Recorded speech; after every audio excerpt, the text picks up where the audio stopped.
how to pause or delete your DoorDash account. In order to do so, it is quite easy, so you may follow up the steps I will be telling you on my screen right now. So what you may do is you may just head over and open up the application onto your device, the DoorDash. And once you open it up, you can just head over to the Me tab in the bottom right corner of your screen and then open up your account here. Now from here, you may open up your settings within your account and tap on it. After you tap on settings, you may scroll down from the given options until you reach over to the account settings where you will be finding option of manage account. Just go ahead and tap on that option, and once you go ahead and tap on it, here you will be finding another option of manage account within that option also, so you may scroll down for that.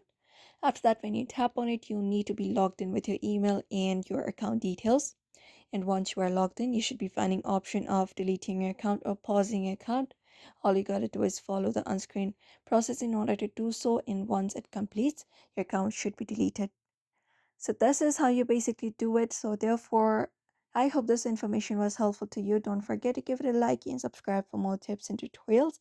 If you have got any questions, you can just drop them down below, and we will be seeing you in another video.